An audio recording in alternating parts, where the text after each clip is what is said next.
Hello, my name is Sandra, and I'm 35 years old. I work in an office and currently live with my husband, Matthew, and his mother in their family home. Despite being married, I often feel a sense of emptiness in my relationship due to the relentless bullying from my mother-in-law, which never seems to improve. Matthew and I first met through our jobs. Our companies were collaborators, which led us to work closely on various projects. As we spent more time together, our relationship blossomed, and we began going out for meals and enjoying dates. After a year of dating, Matthew proposed, and we tied the knot when I was 32. At first, our marriage was blissful, just the two of us, exploring life together. I had yet to uncover Matthew's true nature. We both had thriving careers, allowing us to indulge in luxurious weekends filled with trips and gourmet dining. I envisioned a future brimming with beautiful memories. However, everything changed dramatically 3 years into our marriage when Matthew's father fell ill and passed away unexpectedly. Overwhelmed by grief, Matthew suggested we move in with his mother. I was taken aback by this idea. While I sympathized with her loss, we had only been married for 3 years, and I cherished our independence as a couple. In the wake of these events, my relationship with my mother-in-law soared. Her treatment of me became increasingly harsh, making our living situation unbearable. In an unexpected twist, she handed me divorce papers, claiming it would be best for everyone if Matthew and I separated. Confused and heartbroken, I decided to take a break and stayed with my parents for a month to gather my thoughts and seek advice from my father.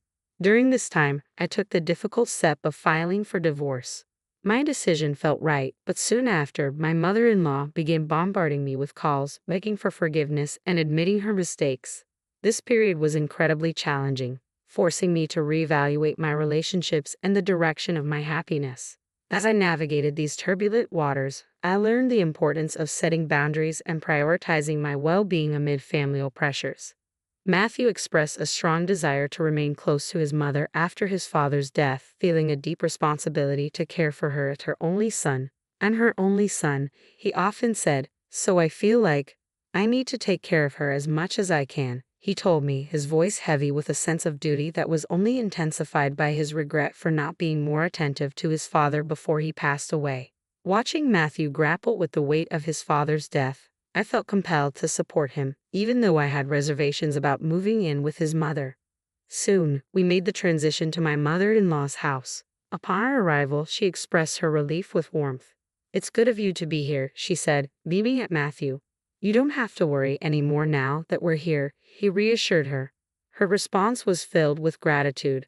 "Thank you, dear. I'll take care of you both from now on." While Matthew appreciated her words, I sensed a chill in the air whenever I was involved.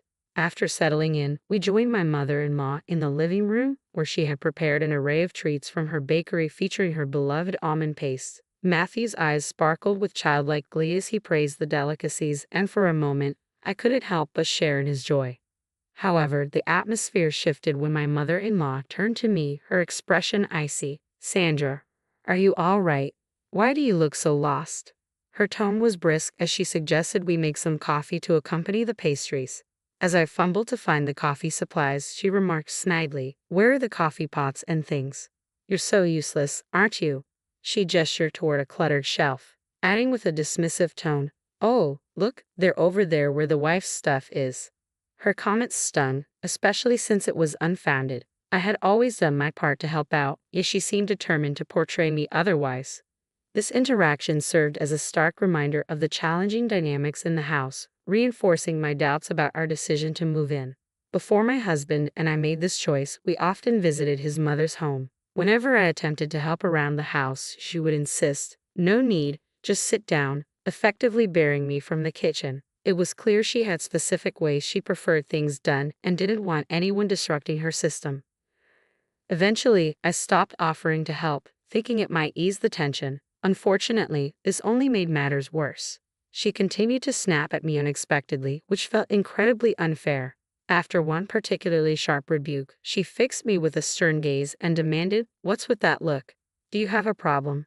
Not wanting to escalate the conflict, I silently hoped my husband would intervene. I glanced over at him, seeking some support, but he was absorbed in his phone, seemingly oblivious to the discomfort his mother was causing me. It was frustrating and hurtful that he didn't seem to notice, let alone address the situation. This tension was only the beginning of our difficult living arrangement. Almost immediately after moving in, issues began to surface more frequently. One morning, she barged into our room, exclaiming, "Hey Sandra, why are you still sleeping?" I glanced at my phone, surprised to see it was only 6 o'clock a.m. I replied, slightly confused, "It's only 6 o'clock in the morning." Unfazed, she retorted, "So what? You should be up making breakfast and preparing Matthew's lunch. And don't forget, you're supposed to clean the bathroom every day." Her expectations startled me. I typically didn't make lunch for my husband since we often skipped breakfast due to not being morning eaters. Moreover, cleaning the bathroom before heading to work felt impractical and exhausting. The demands of waking up early to complete all these tasks seemed unreasonable and overwhelming. As I hesitated to respond to my mother-in-law's early morning demands, she grew increasingly irritated, questioning my capabilities and upbringing. "Why are you just standing there? Hurry up. What kind of upbringing did you have to become so useless?" Her harsh words cut deep, igniting a mix of anger and determination within me. In response, I resolved to meet her expectations head-on. From that point forward, I began waking up at 6 a.m. every day, preparing not just basic meals but also more elaborate dishes for breakfast and lunch for both my husband and me. I made it a point to keep the bathroom impeccably clean, and to my surprise, I found a sense of satisfaction in maintaining a spotless space. It felt good to create an inviting environment. My husband noticed my efforts and often expressed his gratitude for the meals and the cleanliness. However, despite my increased efforts, my mother-in-law's attitude did not improve. Instead, her demands escalated. One day, she would crave Japanese cuisine, only to switch to French the next, insisting on homemade pizza and freshly cooked pasta paired with red wine from upscale shops. These requests came with the tone of a special occasion, yet they quickly became daily expectations. The most frustrating aspect was that my husband seemed to always side with her. He would instruct me to adhere strictly to his mother's wishes, saying, "Make sure you do it exactly how my mom wants," without ever offering to help. He completely disengaged from the tasks, leaving everything to me. As a result, our precious days off were consumed with preparing elaborate dinners for his mother. Moreover, she relentlessly critiqued my life choices. "You're a wife. Why are you still working? You should be at home, supporting your husband. Plus, you're getting older and your time to have children is running out. Do you realize you're almost worthless?" she asserted daily. Her words were not only demanding but deeply hurtful, causing me to reflect on her character and wonder about the kind of upbringing that shaped such a harsh personality. Her constant criticisms made me question the sustainability of living under such scrutiny and pressure. One particularly stressful day, compounded by work and the ongoing tension with my mother-in-law, my husband confronted me with an accusation. "My mom says you're neglecting the housework. Is that true? You never listen to me and always act defiantly. I used to appreciate the lunches you made every day, but now it's all frozen food," Matthew said, his voice laced with disappointment. "Do you believe what your mom says?" "Of course I believe her. Why wouldn't I? Are you suggesting my mom is lying?" His tone sharpened, dripping with accusation. "You're acting terribly as a wife. Can't you fulfill your role properly?" I was furious at his lack of understanding and support. "What are you talking about? Just look for yourself. I make homemade lunches, clean, do laundry, and cook dinner every day." My frustration boiled over. "I'm telling you to stop lying. What mom says is true," Matthew snapped, dismissing my efforts as if they were inconsequential. "You're acting crazy."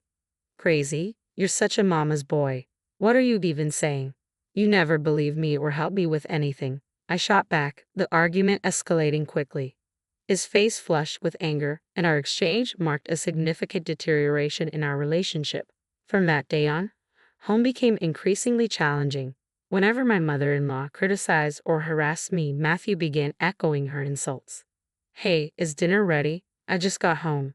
Hurry up," he demanded one evening as soon as he walked through the door. "You're so slow and useless," my mother-in-law added, her words hitting me like daggers. As they berated me, I muttered under my breath, "You're both failures," feeling exhausted and isolated.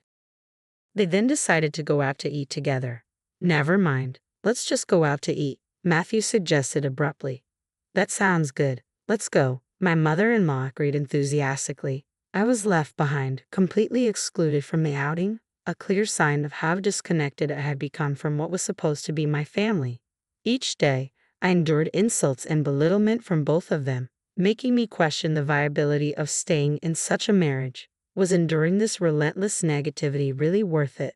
It was then that life handed me an unexpected chance to change everything. As I pondered this new opportunity, a flicker of hope ignited within me. I finally realized that I didn't have to endure the toxic environment created by my husband and mother-in-law any longer. Their usual taunts persisted, unabated. "You're worthless as a daughter-in-law. I can't fathom how my son ended up marrying you," my mother-in-law scolded, with Matthew smirking beside her, clearly enjoying the moment. Seizing the opportunity, I stood up with unwavering resolve. "I'm going back to my parents' house for a month," I announced. They both stared at me, their faces a mixture of surprise and anger. "What about the house? What if there's a fire?" my husband exclaimed, panic evident in his voice. "You're being incredibly irresponsible. If you leave, then just divorce my son," my mother-in-law shouted, her anger palpable as she yanked open a drawer and pulled out divorce papers, thrusting them at me. "Go ahead, sign them," she challenged. "Oh, Mom, you're prepared for this," Matthew remarked, clearly taken aback. "That's right, you have no choice but to obey us. If you don't like it, then get a divorce," my mother-in-law asserted, convinced of her control. "Fine, let's get divorced then," I responded decisively, surprising them both. Their eyes widened in shock at my firm stance, but I ignored their reactions and began filling out the divorce papers. "I'm done with my part, so please leave quickly," I told them, my voice steady. Matthew blinked in disbelief, unable to reconcile the woman standing before him with the one he thought he could easily manipulate. "Was that earlier just a bluff? That's lame," he muttered, struggling to grasp that I was genuinely reclaiming my life and independence. When I insisted on finalizing the divorce, Matthew's demeanor shifted dramatically. He glared at me sharply. "Don't mess around." "I'm serious," I asserted, my resolve unwavering. Without another word, Matthew snatched the divorce papers from my hands and swiftly filled in his section. He slammed the papers down on the table. "Is this good enough?" he asked, his tone bitter. "Even if you want to take it back, it's too late." "Oh well, this means it's over for you too," he declared, attempting to mask his dismay with bravado, a cold laugh escaping him. My mother-in-law chimed in my heart, it's over for you guys. But I thought to myself, it's truly over for you. With no further delay, I left their house and immediately submitted the divorce papers. When I returned to my parents' home, I recounted everything to my father, who was deeply shocked but promised to support me in whatever actions were necessary. A month later, my phone was inundated with calls from my mother-in-law. "Hello, what do you want?" I answered, my tone icy. "We're strangers now," she replied, her voice pleading. "Please don't say that. Matthew and I are in a difficult situation." Her words dripped with insincerity. "Oh, really? That must be tough for you," I replied curtly. Her response was predictably sarcastic, revealing the true colors of our fractured relationship. "I haven't said anything yet. I'd rather end this call. Can I hang up?" I pressed, eager to disconnect. "Wait, I have a favor to ask. Can you talk to your father?" she implored, her voice tinged with desperation. "Why should I, after everything you and Matthew put me through?" I shot back, irritation bubbling to the surface. "I'm sorry about that," she replied, attempting to mend bridges. "I didn't realize your father's company is an important business partner of Matthew's." Her words hit me hard. It turned out my father ran a successful company that had dealings with Matthew's. We probably discussed this before getting married, but at that time, my father-in-law was still alive, and my mother-in-law hadn't felt the need to involve herself in those discussions. As for Matthew, it was strange that he didn't remember, but perhaps he had forgotten while siding with his mother and criticizing me. When my father decided to sever business ties, Matthew's company offered to continue the contract by letting him go, resulting in his job loss. This turn of events highlighted the consequences of their actions and how my departure had set everything in motion. Matthew had ambitious plans to remodel our family home, anticipating us living together long-term. To finance these renovations, he had taken out a substantial loan. However, with his recent unemployment, managing the repayments became nearly impossible. Up until our divorce, I had contributed my fair share to our living expenses, which had helped keep us afloat financially. Now, with the divorce finalized, Matthew and my mother-in-law found themselves in a precarious situation. Why did you feel the need to show off by remodeling the house, Matthew? You're so proud, just like your mother. I couldn't help but think as I listened to their financial turmoil. My mother-in-law reached out again, her voice desperate. Please help me, she pleaded. I apologize for my mistakes, she added, her tone weak and devoid of her usual defiance. I'm sorry, but I can't forgive you for what you've done, I responded firmly. If you're expecting me to help, it's pointless. Instead, focus on finding a job, even if it's temporary. This conversation is a waste of time, so I'm ending it now. With that, I ended the call and took the decisive step of blocking their numbers. Later, I learned that Matthew and his mother couldn't keep up with the mortgage payments and were forced to sell the house. It was a relatively new home, one that could have comfortably supported my mother-in-law through her retirement. It was a shame that their poor financial management and unnecessary extravagance led to such a waste. They ended up relocating to an apartment on some island where my ex-husband now works part-time. This drastic change in their circumstances highlighted the impact of their actions and our severed ties. While they now relied on my mother-in-law's pension to make ends meet, I was preparing for a significant change in my own life. Instead of renting a new place right away, I decided to stay with my parents until my departure. This time with them was precious to me, and I intended to cherish every moment until I moved overseas. I was filled with excitement and hope about starting anew in a different country. Despite the past difficulties with my ex-husband and mother-in-law, I remained optimistic about what the future held. It puzzled me why they had treated me poorly, but I felt relieved to have severed those ties. Perhaps in this new chapter abroad, I might even meet a wonderful partner and explore the possibility of an international marriage. I genuinely wish happiness for my ex-husband and mother-in-law in whatever their future endeavors might be. Thank you for following my story. If you found it engaging, please consider subscribing to the channel. I look forward to sharing more updates and stories with you as I embark on this exciting journey.